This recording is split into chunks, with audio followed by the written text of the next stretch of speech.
Indonesia akan dipecah 5 negara bagian.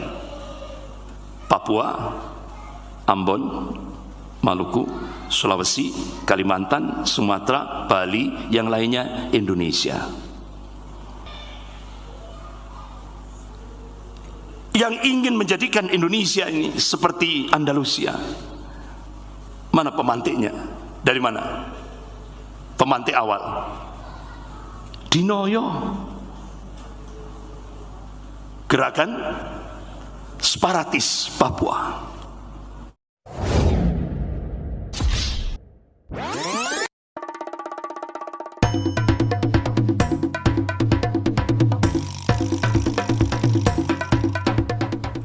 Bapak-bapak, ibu-ibu, saudara-saudara yang dirahmati Allah, kembali kepada bencana geopolitik.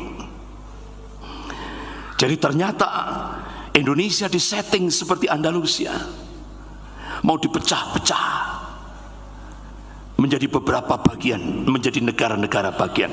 Bahkan itu yang muncul di dokumen itu, Indonesia akan dipecah 5 negara bagian. Papua, Ambon, Maluku, Sulawesi, Kalimantan, Sumatera, Bali, yang lainnya Indonesia. Yang ingin menjadikan Indonesia ini seperti Andalusia, mana pemantiknya? Dari mana pemantik awal? Dinoyo, gerakan separatis Papua, OPM. Mulai dari Dinoyo, Malang, ya. Puncaknya tanggal 31 Juli kemarin itu di mana? Abipura, proklamasi Papua Merdeka. Tapi menurut aparat kita itu bukan teroris. Kalau teroris itu hanya untuk umat Islam. Paling banter gerakan bersenjata. Padahal berapa anggota TNI, anggota kepolisian yang mati, dibunuh, ya. Tapi itu bukan teroris. Jadi teroris itu hanya stigma yang harus diberikan untuk umat Islam, ya. Itu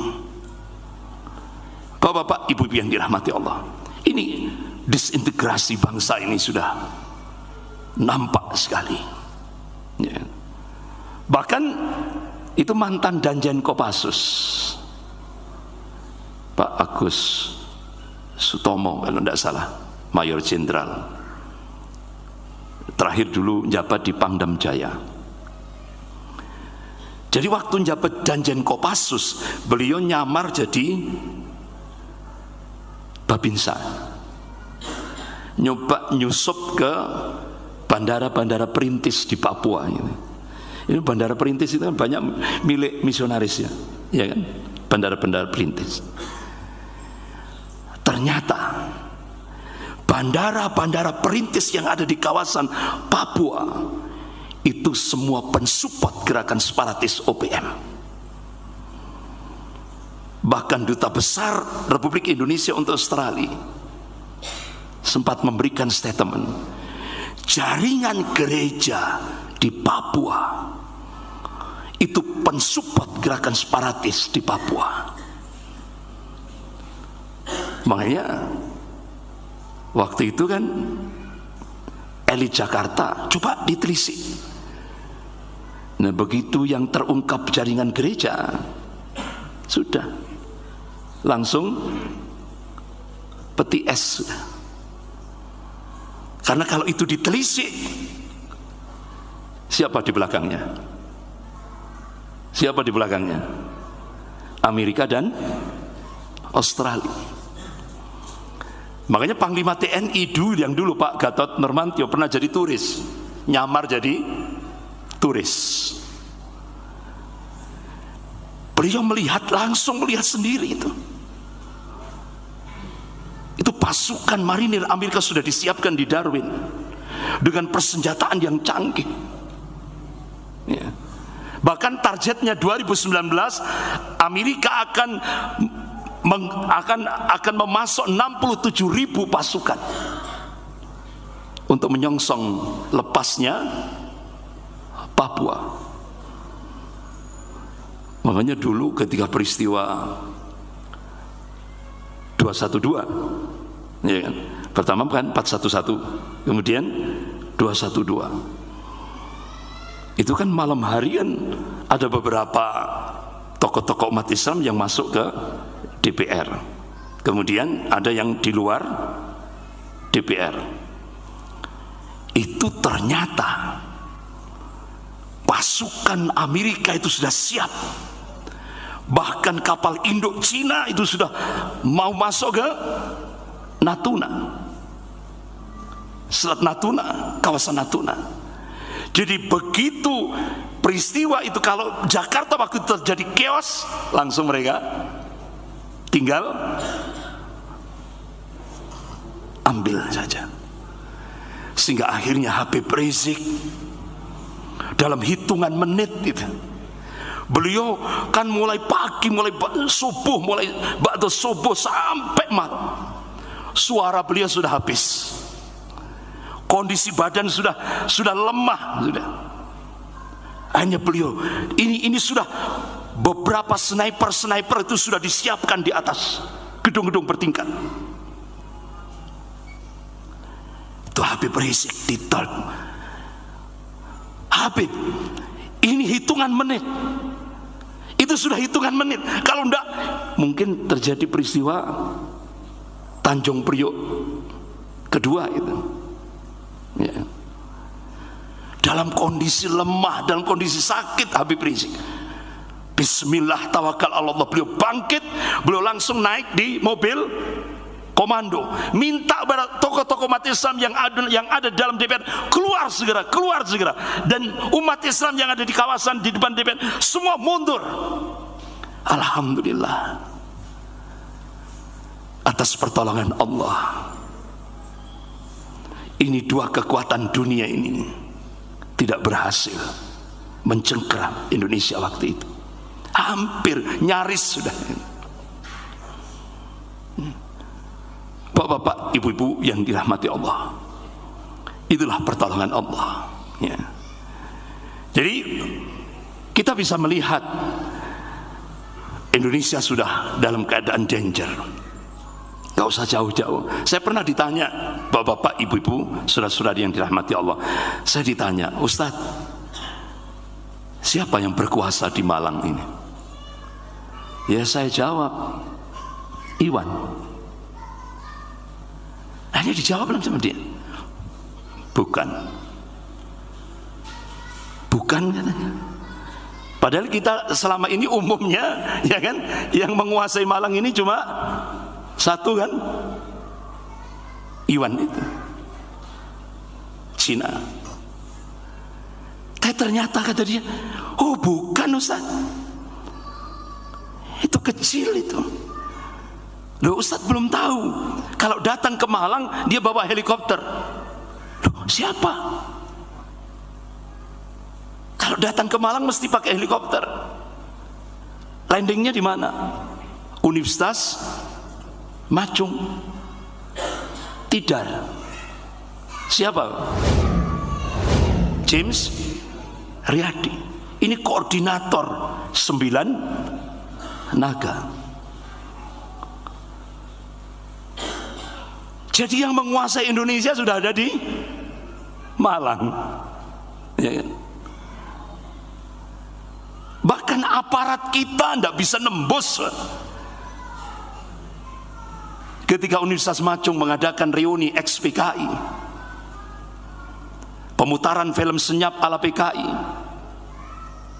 aparat kita tidak bisa nembus karena itu kawasan akademik, ya kan? Sementara 5 tempat yang lain bisa dibubarkan oleh aparat TNI Polri dan pemuda-pemuda Islam, ya. Termasuk di Jalan Panglima Sudirman. Luar biasa, berani, ya, berani sekali mereka mengadakan reuni ex-PKI dan pemutaran film senyap. Di mana? Jalan Panglima Sudirman itu kan kawasan markas Angkatan Darat. Berani sekali test case mereka. Ya. Tapi langsung dibubarkan. Sementara yang berhasil di Universitas Majong. Itu. Bapak-bapak, ibu-ibu yang dirahmati Allah. Jadi saya dapat info ini mulai dari elit sampai bawah. Sudah jadi cecunguk. Cecunguk itu apa ya? Bahasa Jawa cecunguk itu. Komprador. Kalau bahasa Jawanya jongos. Jadi seperti itulah realitasnya. Ya. Makanya apa yang dulu hari Kamis yang lalu saya sampaikan, apa yang diingatkan oleh Profesor Dr. Nazaruddin Samsudin, guru besar ilmu politik Universitas Indonesia. Indonesia ini kelak akan seperti Singapura kedua. Antum bisa lihat sejarah. Andalusia mayoritas Muslim. Setelah 800 tahun habis, tidak tersisa. Setelah menghancurkan Andalusia, kekuatan Kristiani Katolik ekspansi ke Filipina. Filipina mayoritas Muslim. Ya, yang dulu, yang Kamis yang lalu sudah saya sampaikan. Bahkan ibu kota negara Filipina namanya Manila. Itu berasal dari bahasa Arab, fi amanillah. Jadi umat Islam yang mayoritas di Filipina itu ingin menjadikan ibu kota negara Manila itu menjadi ibu kota Islami. Tapi lemah dalam aspek i'dad. Padahal Allah sudah perintahkan. Ini perintah Allah yang jangan sampai dilupakan oleh kaum muslimin, dan itu masanya ila yaumil qiyamah. Wa'iddul lahum mastata'tum min quwwah. Siapkan untuk menghadapi mereka. Bahkan Al-Imam Ibnu Katsir rahimahullah sampai memberikan rincian: Yahudi, Nasrani, kafir, munafik, kafir, musyrik, munafik. Ya kan? Siapkan untuk menghadapi mereka. Bahkan Rasulullah sallallahu alaihi wasallam perintahkan pada umatnya, qala Rasulullah sallallahu alaihi wasallam, jahidul kuffar wal musyrikin wal munafikin bi amwalikum wa anfusikum wa alsinatikum. Rawahu Abu Dawud. Jadi kita diperintah oleh Rasulullah sallallahu alaihi wasallam untuk berjihad menghadapi orang kafir, musyrik, munafik dengan harta-harta kita, dengan jiwa-jiwa kita, ya. Dan wa alsinatikum dengan lesan-lesan kita. Ini perintah dari Rasulullah yang harus kita sikapi dengan sami'na wa ata'na. Jadi kita akan diperintah oleh Allah, wa'iddul lahum mastata'tum min quwwah. Siapkan untuk menghadapi mereka kekuatan apa saja yang kalian sanggupi, baik madiyah maupun maknawiyah, fisik maupun non fisik. Ini masanya ila yaumil qiyamah. Apa yang terjadi di Filipina? Umat Islam melupakan ini. Akhirnya Filipina yang mayoritas Muslim dirampas dengan paksa, dan umat Islam dimurtadkan. Sampai hari ini umat Islam yang tersisa tinggal 2%. Di mana? Filipina Selatan, Mindanao, yang disebut dengan bangsa Moro. Singapura 93% Muslim, Melayu mayoritas. Sekarang tinggal 15%. Presiden Singapura muslimah, ya, iya kan? Presiden Singapura seorang muslimah, tapi kutukan apa kalau bahasa Jawa, tinggal ngedem-ngedemi. Untuk apa? Ya supaya umat Islam senanglah di Singapura gitu, karena punya presiden muslimah. Tapi yang namanya struktur pemerintahan Singapura, yang punya policy itu bukan presiden. Siapa? Perdana Menteri. Jadi cuma untuk ngedem-ngedemi umat Islam yang ada di Singapura. Indonesia pasca kemerdekaan 95% Muslim. Data statistik tahun 2000 tinggal 79%. Pertanyaan kita, 50 tahun yang akan datang, 100 tahun yang akan datang, apakah di Indonesia akan terjadi bencana geopolitik? Tanda-tanda itu sudah terjadi. Tanda-tanda itu sudah nampak. Ya kan? Bahkan bapak-bapak, ibu-ibu, saudara-saudara yang dirahmati Allah, setelah Indonesia kerjasama dengan Cina, jadi Indonesia kiblatnya berubah.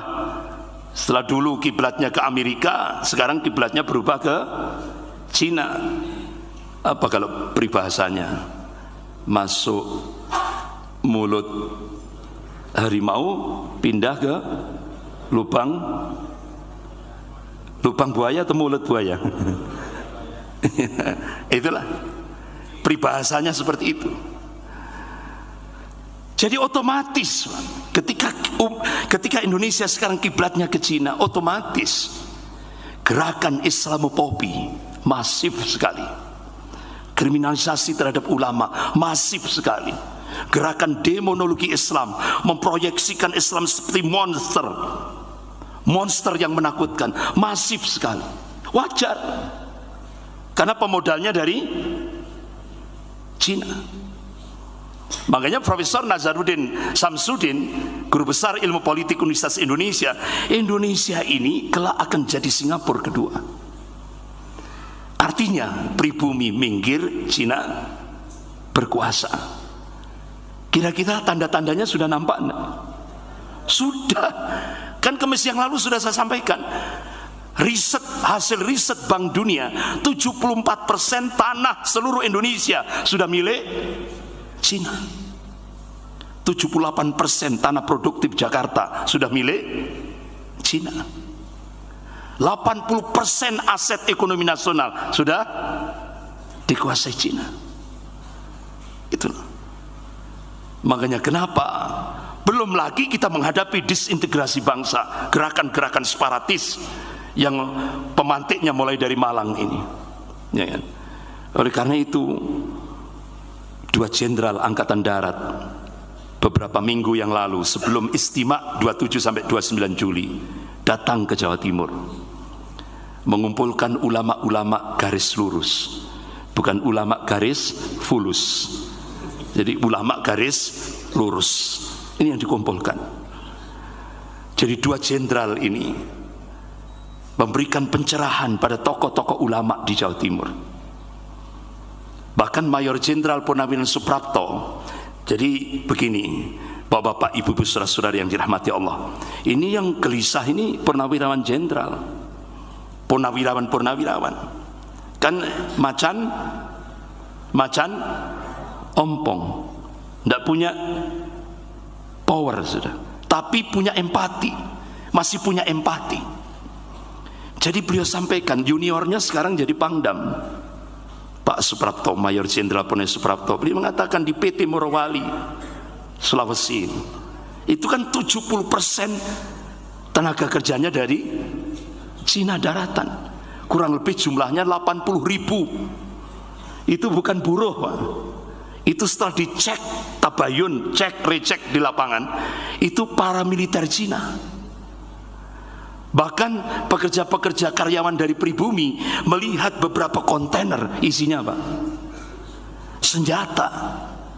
Bahkan Pak Kiflan Zen sudah mendeteksi logistik persenjataan itu sudah disiapkan di Filipina. Makanya kenapa itu pekerja-pekerja dari Cina itu datangnya sebelum subuh di Bandara Soekarno-Hatta.